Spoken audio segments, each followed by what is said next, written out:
नमस्कार,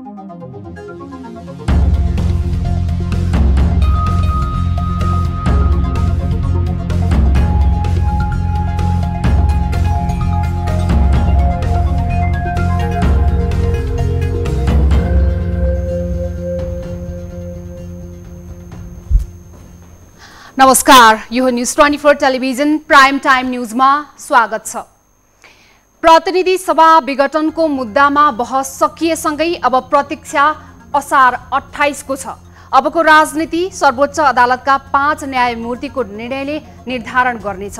यता सरकारले निर्वाचन घोषणा गरेर 7 अर्ब भन्दा बढी रकम विनियोजन गरी निर्वाचन कार्यक्रम अगाडि बढाइसकेको छ। अब धेरैको व्यग्र प्रतीक्षा अदालतको आदेशतर्फ छ। सरकार विरुद्ध आक्रोश राष्ट्र सभामा पनि देखिएको छ। विपक्षी दलका राष्ट्रिय सभा सदस्यहरूले प्रधानमन्त्री केपी शर्मा ओलीको चर्को आलोचना गरे। साथै एमाले भित्र आन्तरिक किचलोले पनि आज राष्ट्र सभामा निकै स्थान पायो। सभाको बैठकमै माधव नेपाल पक्षलाई कटाक्ष गरियो, भाषण ठोकियो, कविता पढियो। तर फेरि एमाले मिलाउने कार्यदल बिउतिएसँगै एमालेका लागि थप कसरत जारी छ। यो सँगै स्पोर्ट्स र इन्टरनेसनल न्यूज पनि यो बुलेटिनमा महत्त्वका साथ समेटेका छौं। अब प्राइम टाइम न्यूजका हेडलाइन्स। प्रतिनिधि सभा विघटन मुद्दामा बहस सकियो। 7 दिनभित्र फैसला तयार भए असार 28 गते आदेश आउन सक्ने।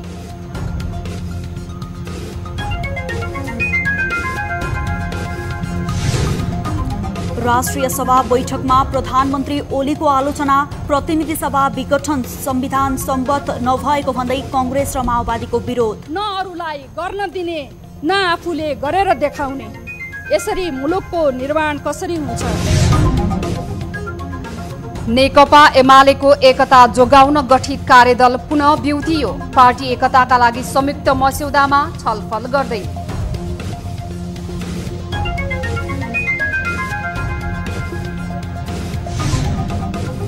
आर्थिक वर्ष सकिने लाग्दा पुँजीगत खर्च पनि निराशाजनक। बजेट खर्च बढाउन तिनै तहका सरकार सक्रिय। दैनिक 1 अर्ब भन्दा बढी निकासा खर्च हुन नसक्ने अवस्था आयो भने रकमान्तर चाहिँ त जुन ठाउँमा धेरै खर्च गर्नु।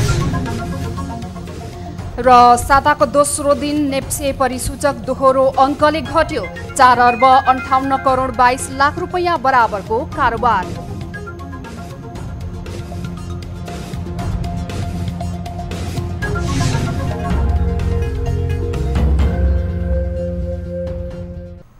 हामी निरन्तर न्यूजमा छौं।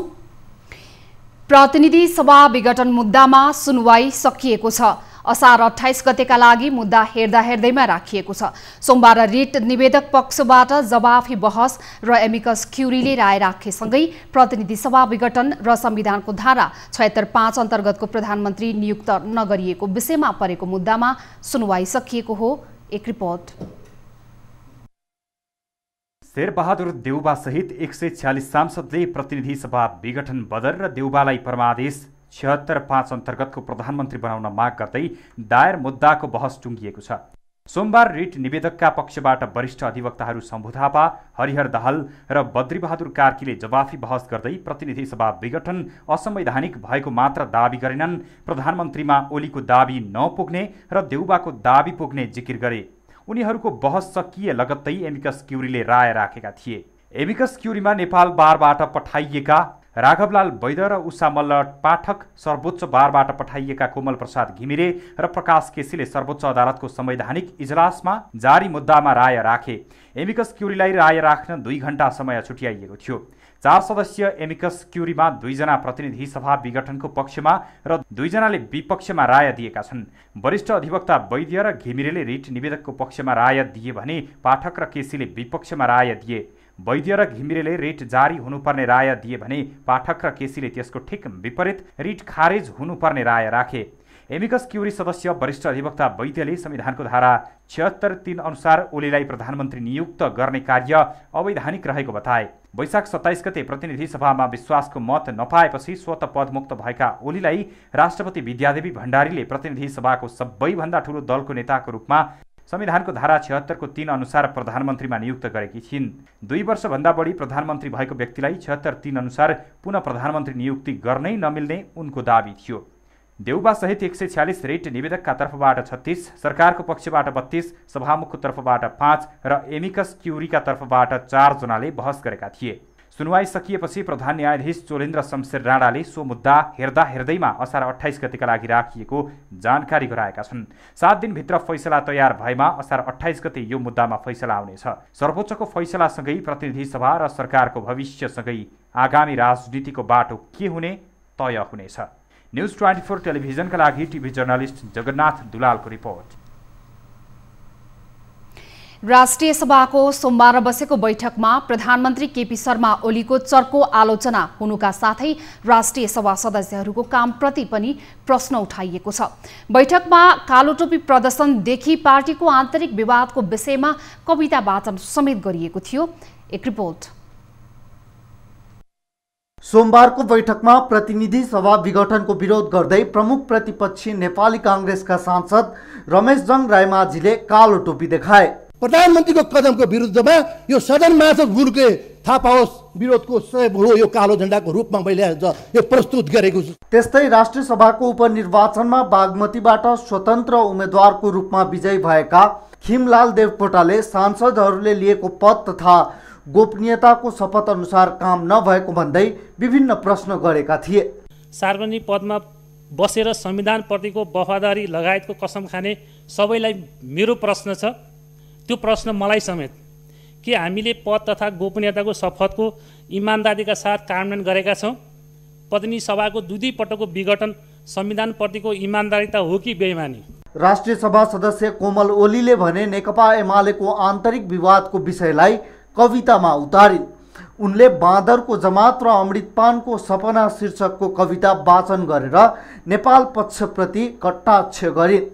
बाँदरहरूको आफ्नो देश हुँदैन, बाँदरहरूको निश्चित भेष हुँदैन, छेपारा जस्ता मौसमी रङ्ग बदल्ने बाँदरहरूको स्थायी परिवेश हुँदैन।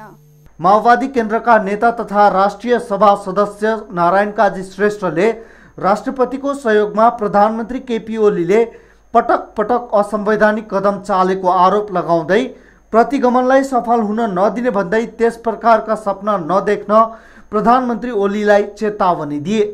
आज हाम्रो मुख्य कार्यभार प्रतिगमनको विरुद्ध सङ्घर्ष गर्नु, प्रतिगामी कदमलाई परास्त गर्नु, संविधान र लोकतन्त्रलाई क्रियाशील बनाउनु र यो प्रतिगामी कदमलाई निरन्तरता दिएर जुन प्रकारले सुनियोजित षड्यन्त्र भइरहेको छ यो देशमा विभिन्न शक्ति केन्द्रहरू सहित, त्यो षड्यन्त्रलाई असफल पारेर प्रतिगामी निरङ्कुश तन्त्र कुनै पनि हालतमा यो देशमा स्थापित हुन नदिनु नै हो। राष्ट्रिय सभाका अध्यक्ष गणेश प्रसाद तिमिल सिन्हाले बागमती प्रदेशबाट निर्वाचित डाक्टर खिमलाल देवकोटालाई प्रत्यायोजित व्यवस्थापन तथा सरकारी आश्वासन समितिमा मनोनयन गरे।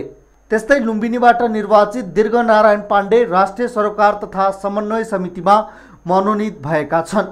सोमबारको बैठकमा 2 वार्षिक प्रतिवेदन पेश गरिएका छन्। बैठकमा प्रधानमन्त्री केपी शर्मा ओलीका तर्फबाट कानुन न्याय तथा संसदीय मामिला मन्त्री लीलानाथ श्रेष्ठले राष्ट्रिय सूचना आयोगको वार्षिक प्रतिवेदन 2076-77 पेश गरे। राष्ट्रिय सरोकार तथा समन्वय समितिका सभापति दिलकुमारी रावलले राष्ट्रिय सरोकार तथा समन्वय समितिको आर्थिक वर्ष 2076-77 को वार्षिक प्रतिवेदन बैठकमा पेश गरिन्। राष्ट्रिय सभाको अर्को बैठक असार 23 गते दिउँसो 1 बजे बस्नेछ। न्युज 24 टेलिभिजनका लागि टिभी जर्नलिस्ट प्रशान्त ठाकुरको रिपोर्ट। निर्वाचन आयोगले प्रतिनिधि सभाको मध्यावधि निर्वाचनका लागि दल दर्ता गर्न आह्वान गर्ने मिति तोकेको छ। सोमबार विज्ञप्ति जारी गर्दै आयोगले मध्यावधि निर्वाचनका लागि असार 31 देखि साउन 15 गतेसम्म दल दर्ताको समय दिएको छ। सरकारले संसद विघटन गरी कार्तिक 26 र मङ्सिर 3 गते मध्यावधि निर्वाचन घोषणा गरेको थियो।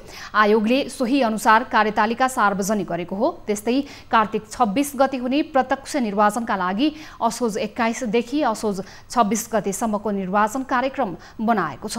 यस्तै मङ्सिर 4 गते हुने निर्वाचनका लागि असोज 31 देखि कार्तिक 5 गतेसम्मको निर्वाचन कार्यक्रम तोकेको छ। आयोगले अन्तिम मतदाता नामावली भदौ 23 गते प्रकाशन गर्ने जनाएको छ। समानुपातिक निर्वाचन प्रणालीतर्फको निर्वाचन कार्यक्रम भने भदौ 2 देखि कार्तिक 2 गतेसम्म सञ्चालन हुने आयोगले जनाएको छ। नेकपा एमालेको एकताका लागि संयुक्त मस्यौदामा छलफल सुरु भएको छ। सहमतिको मस्यौदाका लागि यसअघि अध्यक्ष केपी शर्मा ओली र वरिष्ठ नेता माधव कुमार नेपाल बीचको सहमति अनुसार गठित कार्यदलको औपचारिक बैठक सिंहदरबारमा बसेको छ। एमाले स्रोतका अनुसार केही सकारात्मक प्रगतिपछि कार्यदल ब्युत्याइएको हो। कार्यदलमा ओली पक्षका संयोजक सुभाष नेमुवाङ सहित विष्णु पौडेल, शंकर पोखरेल र प्रदीप गेवाली छन्। माधव नेपाल पक्षबाट संयोजक भीमरावल सहित घनश्याम सुरेन्द्र पाण्डे र गोकर्ण विष्ट छन्। सर्वोच्च अदालतमा बहस सकिएकाले त्यसबारे अदालतको फैसला बमोजिम पार्टीले संस्थागत निर्णय गरेर अघि बढ्ने सहमति दुवै पक्षबीच भएको छ।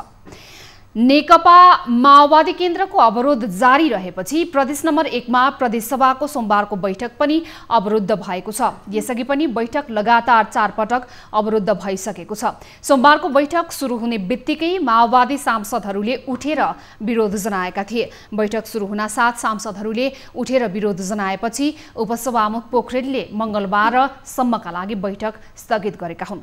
प्रदेशसभाको 12औं बैठकमा भौतिक पूर्वाधार विकास मन्त्री अम्बिर बाबु गुरुङ सदनमा अमर्यादित ढंगले प्रस्तुत भएको र प्रदेशसभा सांसद मोहन कुमार खड्काका विरुद्धमा व्यक्तिगत लालछना लगाउँदै बोलेको भन्दै माफी माग्नुपर्ने माओवादीको माग छ। यता बागमती प्रदेशको सोमबारको बैठक पनि अवरुद्ध भएको छ। सोमबार बसेको बैठकको सुरुवातमै प्रतिपक्षी दलहरूले अवरोध गरेपछि संसद बैठक अनिश्चितकालका लागि स्थगित भएको हो। सोमबार बैठक सुरु हुने बित्तिकै प्रतिपक्षी दलहरूले उठेर विरोध जनाएका थिए।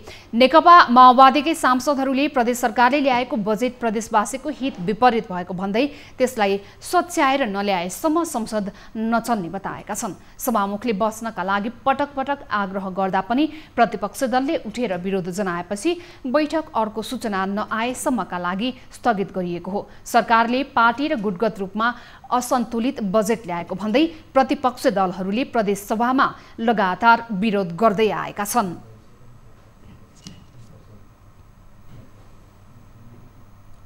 हामी निरन्तर न्यूजमा छौं। विपक्षी गठबन्धन निकट विद्यार्थी संगठनहरूले संविधान देखाएर सरकारको विरोध गरेका छन्। सोमबार काठमाडौँको माइती घरमा नेपाल विद्यार्थी संघ, अखिल क्रान्तिकारी माधव नेपाल समूह निकट अनेरा सोबियु, समाजवादी विद्यार्थी युनियन र अखिल छैठौँले सरकारले असंवैधानिक काम गरेको भन्दै संविधान देखाएर प्रदर्शन गरेका हुन्। प्रदर्शनमा सहभागीहरूले राष्ट्रपति, प्रधानमन्त्री, संविधान पढ लगायतका नारा लेखेको प्लेकार्ड प्रदर्शन गरेका थिए। यस्तै विद्यालय खोलेर सबै विद्यार्थीलाई पढ्ने वातावरण बनाउनु पर्ने, संविधान र लोकतन्त्रको रक्षा गर्नुपर्ने दबाव सहितको प्लेकार्ड पनि उनीहरूले प्रदर्शन गरेका थिए। उनीहरूले प्रतिनिधि सभा विघटन विरुद्ध देशव्यापी संघर्ष घोषणा गरेका छन्। रौतहटको मुख्य नाका गौर बैरगनिया मितेरी पुलमा भारतीय एसएसबीले एक नेपाली युवकलाई कुटपिट गरेपछि सोमबार दिनभर नै उक्त क्षेत्र तनावग्रस्त बन्यो। गौरघाट सीमापारी बैरगनिया जान लागेका गौर नगरपालिकाका 5 का गौतम दुलाललाई भारतीय एसएसबीले कुटपिट गरेपछि स्थिति तनावग्रस्त बनेको हो। कोरोना महामारीका कारण विगत 1.5 वर्षदेखि बन्द रहेको बैरगनिया मुख्य सडक बाढीका कारण विगत 3 दिनदेखि पैदल आवत जावत गर्न दिए पनि सोमबार बिहानैदेखि भारतीय एसएसबीले बन्द गरेको स्थानीयहरूले बताएका छन्।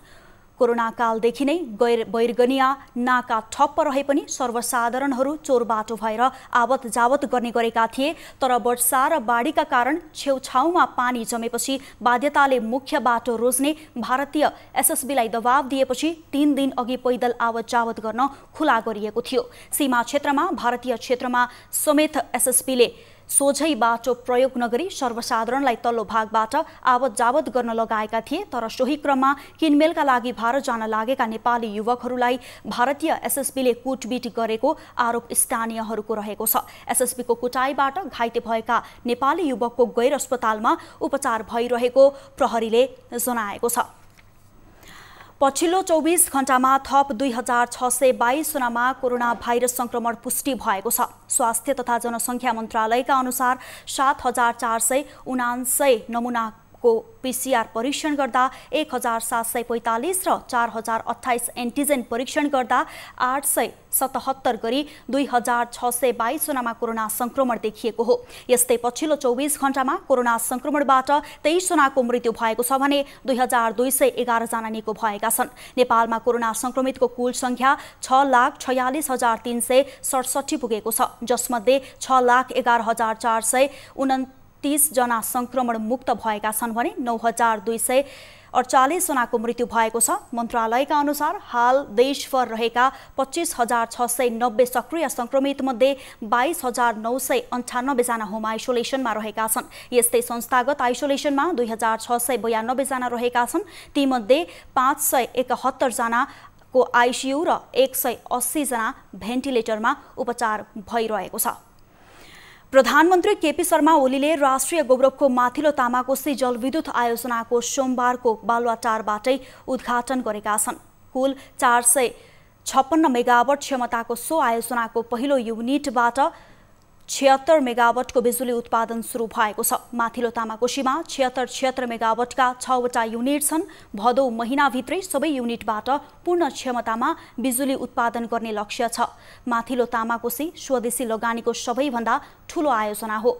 सुरुवाती लागत 35 अर्ब रहे पनि अमेरिकी डलरको मूल्यमा आएको उतार चढाव, ब्याज लगायतका कारण लागत भने बढेर झण्डै 80 अर्ब हाराहारीमा पुगेको छ। यो परियोजनाले आर्थिक वृद्धिमा करिब 1% योगदान दिने अर्थ तथा ऊर्जा मन्त्री विष्णु पौडेलले जानकारी दिए। उनले यस्तो दिगो रूपमा लोडसेडिङ अन्त्य गर्ने सुनिश्चित गरेको बताए। माथिल्लो तामाकोसी आयोजनाबाट उत्पादित बिजुली विद्युत गृह रहेको गोगारबाट न्यू खिम्ती सब स्टेसन हुँदै ढल्केबर पुग्नेछ। ढल्केबर सब स्टेसनबाट राष्ट्रिय प्रसारण प्रणालीमा माथिल्लो तामाकोसीबाट उत्पादित बिजुली जडान गरिएको छ।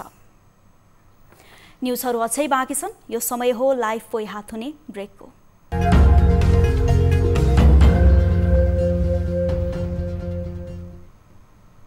हामी निरन्तर न्युजमा छौं। बुटवल योगी कुटी भैरहवा करिडोरमा रहेका उद्योगहरूलाई नेपाल विद्युत प्राधिकरणले ट्रङ्क लाइन विद्युत महसुल असार मसान्तभित्रै भुक्तानी गर्न सूचना जारी गरेपछि फेरि विवाद सृजना भएको छ। माग नै नगरेको ट्रङ्क लाइनको महसुल नतिर्ने भन्दै उद्योगीले विरोध गरेका हुन्। एक रिपोर्ट। 2074 चैतमा नेपाल विद्युत प्राधिकरण भैरहवा वितरण केन्द्रले आफ्नो आन्तरिक लोड व्यवस्थापन तथा फेज सिक्वेन्स सन्तुलन गर्न भन्दै योगीकुटी भैरहवा करिडोरका उद्योगहरूलाई 10 देखि 15 दिनसम्म सटडाउन लिई भरौलियाबाट विद्युत आपूर्ति गरेको थियो। त्यसअघि रूपन्देहीको अमुवा फिडरबाट 33 केभीए प्रसारण लाइनबाट विद्युत आपूर्ति हुँदै आएको थियो। केही दिनका लागि ट्रङ्क लाइन जडान भएको जानकारी गराए पनि प्राधिकरणले 19 महिनासम्म पुरानै दर रेटमा बिल पठाएको थियो। त्यसयता प्राधिकरण र उद्योगी बीच ट्रङ्क लाइन महसुल विवाद हुँदै आएको छ। पटक पटक महसुल बुझाउन ताकेता गरेको प्राधिकरणले फेरि करिडोरका 23वटा ठूला उद्योगहरूलाई 2072 र 2075 सालदेखिको छुट बिलको भुक्तानी असार मसान्तभित्र तिर्न ताकेता गरेपछि उद्योगीहरूले ट्रङ्क लाइन प्रयोग र जडानको माग नै नगरेको तर्क गर्दै महसुल तिर्न नसक्ने बताएका छन्। ट्रङ्क लाइनको पैसा हामीले कसरी तिर्ने? अब त्यो रकम चाहिँ नि बढ्दा बढ्दै दोब्बर भइसकेको छ। सबै उद्योगीहरूको लगभग 60 करोड रुपियाँ बाँकी बक्यौता देखिन्छ र यो हामी सबै उद्योगीहरू तिर्नै नसक्ने अवस्था भएको छ। 24 घण्टा विद्युत आपूर्ति हुने प्रणालीलाई ट्रङ्क लाइन भनिन्छ। तर प्राधिकरणले ट्रङ्क लाइन महसुल प्रयोग गरेको भनिएको अवधिमा उद्योगीले 8 घण्टासम्म लोड सेटिङ झेल्दै आएका तर ट्रङ्क लाइन महसुल चाहिँ सामान्य महसुलभन्दा 67% महँगो भएकोमा आपत्ति जनाएको छ। यो करिडोरका उद्योगहरूबाट छुट बिल बापत करिब 40 करोड रुपियाँ बक्यौता रहेको नेपाल विद्युत प्राधिकरणले जनाएको छ। तर 2076 मङ्सिरमा ट्रङ्क लाइन बिल आए पनि उद्योगीले 67% घटाएर पुरानै दर रेटमा भुक्तानी गरेका थिए।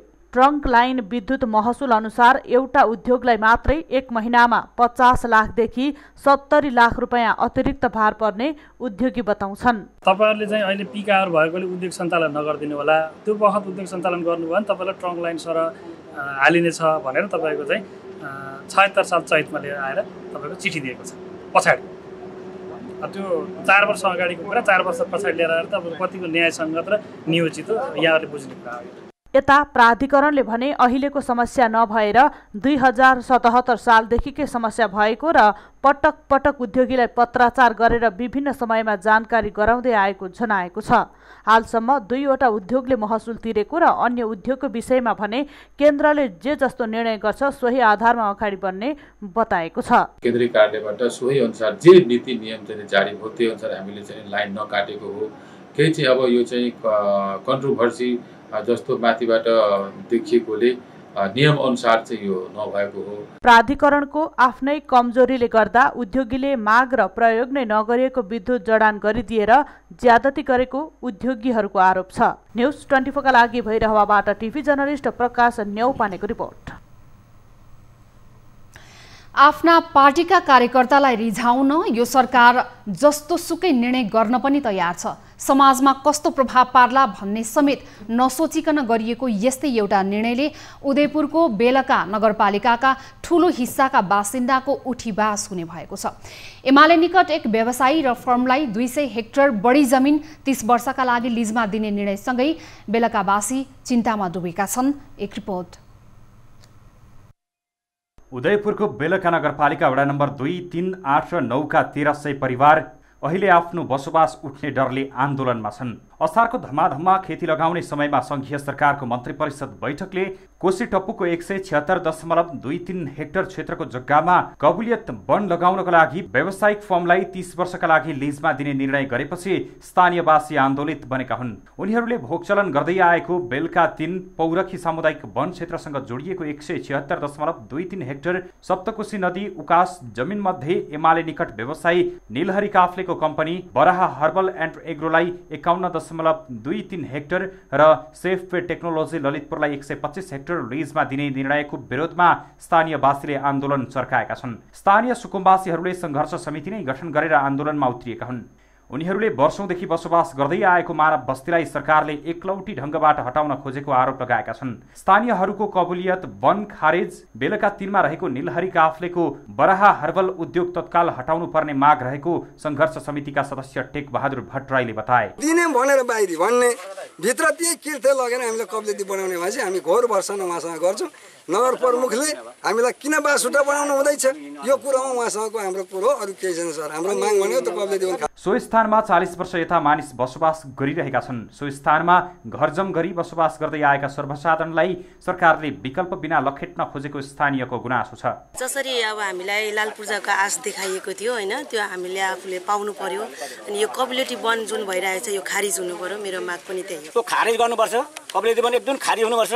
हाम्रो चाहिँ स्थायी बसोबास हुनुपर्छ। यता बेलका नगरपालिकाका प्रमुख दुर्गा थापाले पछिल्लो समय देखिएको समस्या समाधान गर्न नगरपालिकाले पहल गरिरहेको जानकारी दिए। उनले बस्ती हटाएर कबुलियती वन बनाउने कुरामा बेलका नगरपालिका विपक्षमा रहेको हुनाले यो खारिज हुनुपर्ने बताए। प्रमुख थापाले संघीय सरकारलाई सम्झौता नगर्न दबाब दिने समेत बताए। 176.23 हेक्टर जमिन चाहिँ दुईटा कम्पनीहरूलाई दिने निर्णय गरेको छ र त्यो निर्णय चाहिँ बेलका नगरपालिकाले गरेको निर्णय होइन र त्यो निर्णयप्रति बेलका नगरपालिकाको पूर्ण रूपमा मान्छे हटाएर कबुलियती वन बनाउने कुराको चाहिँ विपक्षमा छौँ र हाम्रो नगरसभाबाट पनि त्यो निर्णयको चाहिँ विरुद्धमा चाहिँ हामीले निर्णय गरिसकेका छौँ। बेलका नगरपालिकाको 4 वडामा पर्ने 176.23 हेक्टर क्षेत्रफललाई माघ 6 गते कबुलियत वनका लागि प्रस्ताव माग गरेको थियो। गत वर्ष माघ 6 गते माग कार्यक्रम आह्वानमा करिब 1200 वटा विभिन्न फर्मले प्रस्ताव गरेका थिए। तीमध्ये 2 कम्पनीले मात्रै ठेक्का पाएका थिए। न्युज 24 टेलिभिजनका लागि टिभी जर्नलिस्ट तारा आचार्यको रिपोर्ट।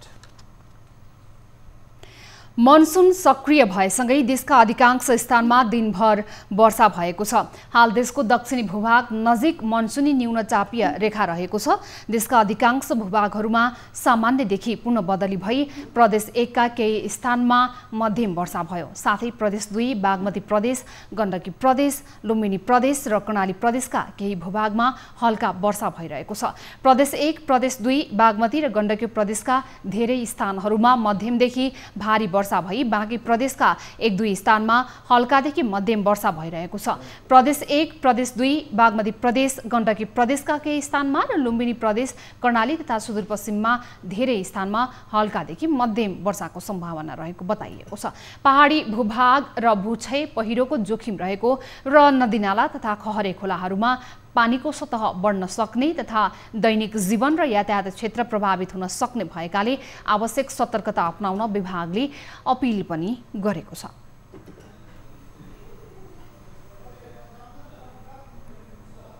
हामी निरन्तर न्यूजमा छौं।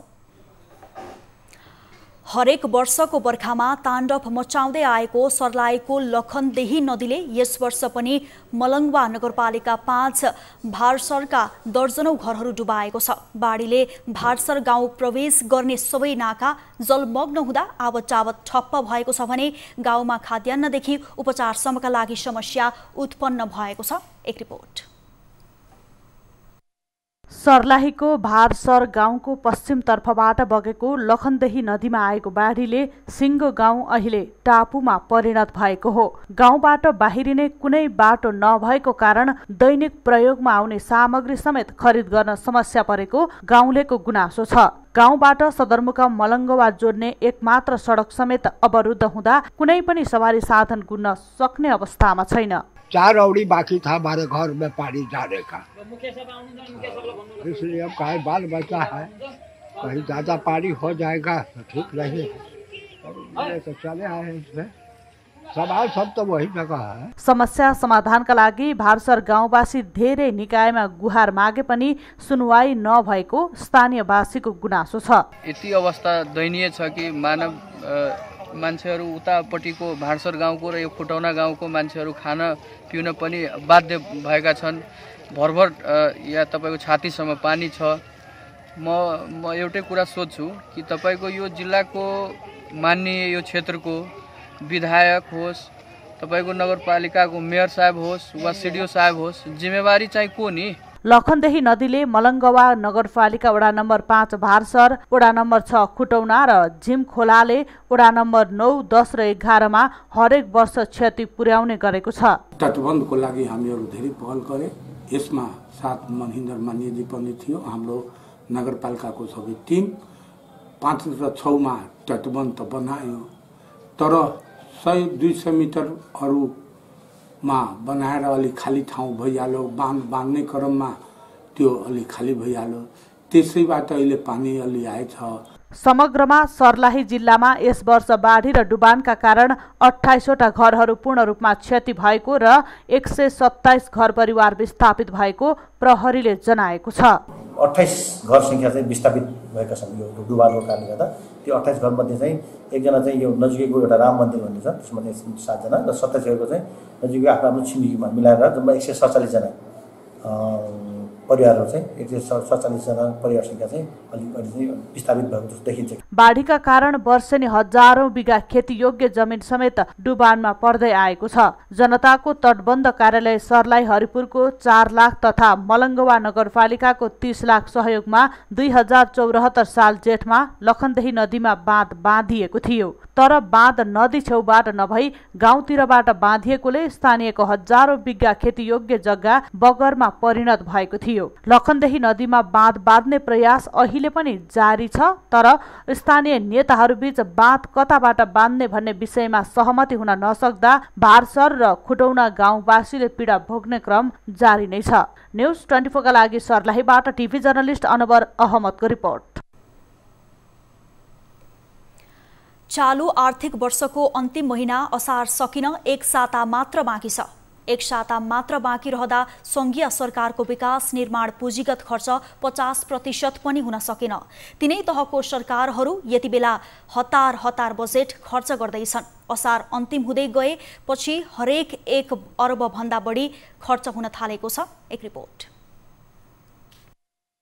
चालू आर्थिक वर्षको लागि 14 खर्ब 74 अर्बको बजेट विनियोजन भए पनि असारको तेस्रो सातासम्म 10 खर्ब 24 अर्ब मात्र भएको हो, जुन कुल बजेटको 70% मात्र हो, जसमध्ये खर्चको ठूलो हिस्सा सरकारको दैनिक प्रशासनिक खर्चतर्फ 7 खर्ब 75 अर्ब भएको छ। यो भनेको चालुतर्फ 80% खर्च हो, तर सरकारले पुँजीगत तर्फ 3 खर्ब 52 अर्ब बजेट विनियोजन गरे पनि खर्च भने 46% अर्थात् 1 खर्ब 64 अर्ब मात्रै भएको छ। वित्तीय व्यवस्थापनमा भने सरकारले 84 अर्ब रुपैयाँ मात्र खर्च गरेको छ। वित्तीय व्यवस्थापनतर्फ 48% मात्र खर्च भएको हो। त्यस्तै गरी सरकारले चालू आर्थिक वर्षमा लक्ष्य अनुरूप राजस्व तथा कर असुली गर्न सकेन।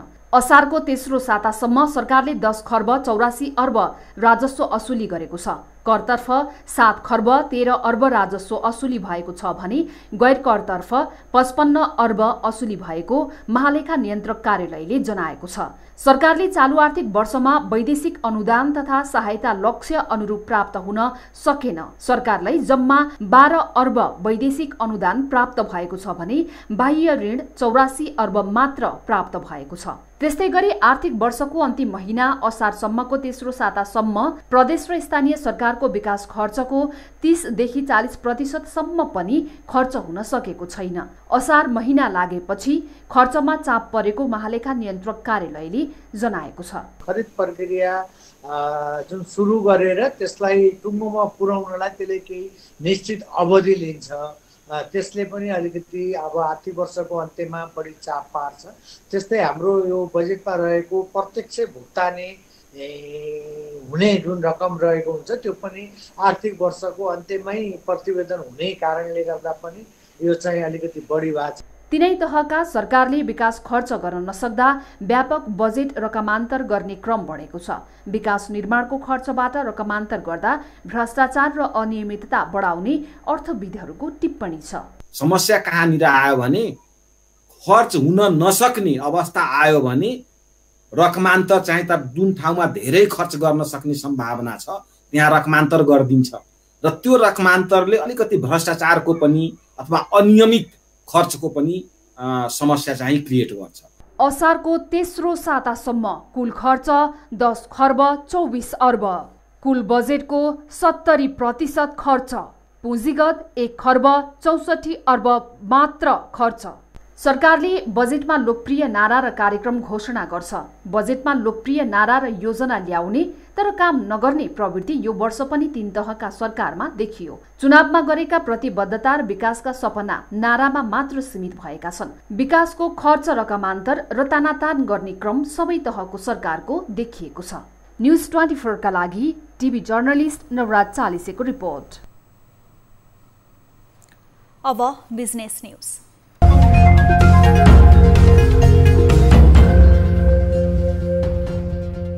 शेयर बजारको घट्दो कारोबार रकमले सोमबार पनि निरन्तरता पाएको छ। पछिल्लो समय कारोबार रकम र सूचकमा लगातार गिरावट आइरहेको छ। सोमबार 11 अङ्कले घटेको बजार 2822 बिन्दुमा आइपुगेको छ। सर्वाधिक उचाइबाट 3025 बिन्दुबाट बजार 203 अङ्क भन्दा तल आएको छ। सर्वाधिक उचाइको शेयर कारोबार रकम 20 अर्बबाट भने झन्डै 80% घटेर सोमबार 4.5 अर्बमा सीमित भएको हो। सोमबार 4 अर्ब 48 करोड रुपैयाँको मात्रै शेयर किनबेच भएको छ। पछिल्लो 9 दिनमै कारोबार रकम थप आधा घटेको छ। असार 8 गतेसम्म 10 अर्बमा झरेको कारोबार रकम करिब 2 सातापछि थप आधा घटेर 4 अर्बमा आइपुगेको छ। जेठ 30 गते 20 अर्ब पुगेको कारोबार रकम 1 महिना नपुग्दै 80% घटेको हो।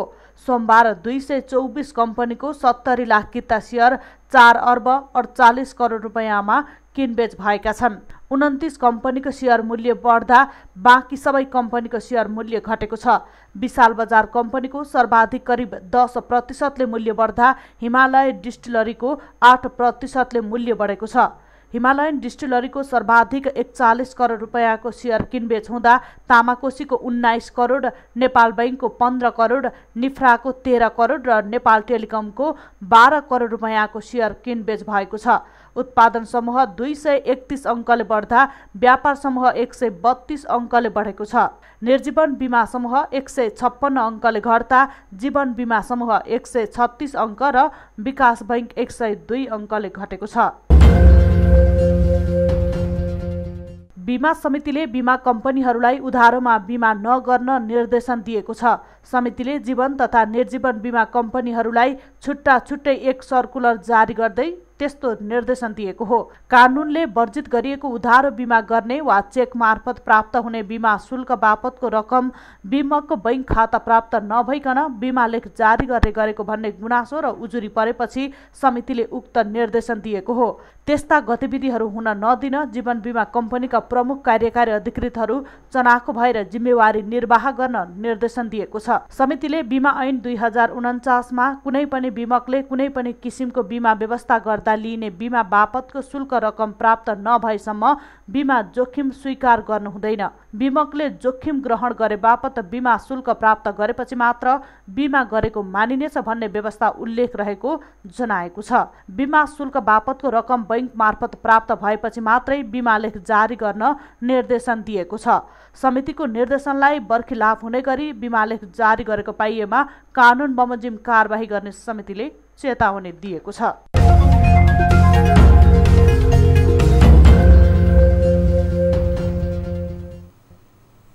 न्युजहरू अझै बाँकी छन्। यो समय हो लाइफ बोय हात हुने ब्रेकको।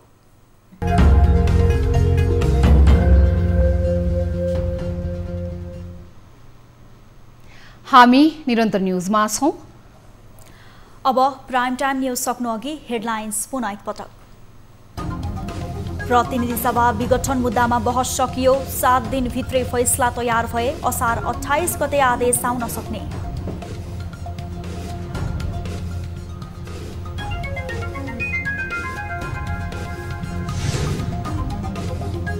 राष्ट्रिय सभा बैठकमा प्रधानमन्त्री ओलीको आलोचना। प्रतिनिधि सभा विघटन संविधान सम्मत नभएको भन्दै कांग्रेस र माओवादीको विरोध। गर्न दिने न आफूले गरेर देखाउने, यसरी मुलुकको निर्माण कसरी हुन्छ? नेकपा एमालेको एकता जोगाउन गठित कार्यदल पुनः ब्यौतियो। पार्टी एकताका लागि संयुक्त मस्यौदामा छलफल गर्दै।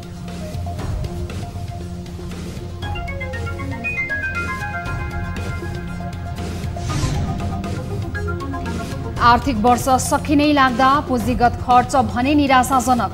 बजेट खर्च बढाउन तिनै तहका सरकार सक्रिय। दैनिक 1 अर्ब भन्दा बढी निकासा हुँदै। रकमान्तर चाहिँ त जुन ठाउँमा धेरै खर्च गर्न र साताको दोस्रो दिन नेप्से परिसूचक दोहोरो अङ्कले घट्यो। 4 अर्ब 58 करोड 22 लाख रुपैयाँ बराबरको सेयर कारोबार।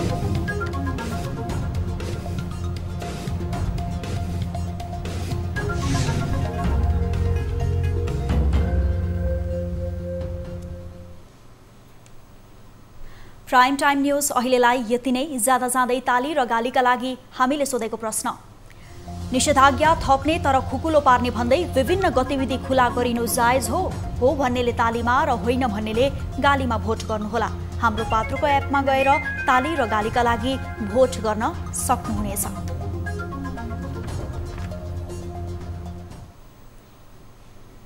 थप न्युजका लागि हाम्रो वेबसाइट www.news24nepal.com हेर्नुहोला। साथै हामीलाई फेसबुक, ट्विटर र युट्युबमा पनि फलो गर्न सक्नुहुन्छ। यस्तै मोबाइल, भाइबर र इमेलबाट 24 हेल्प डेस्कमा समस्या र गुनासो राख्न सक्नुहुनेछ। अहिलेलाई बिदा दिनुहोस्। हामी निरन्तर न्युजमा छौं। नमस्ते।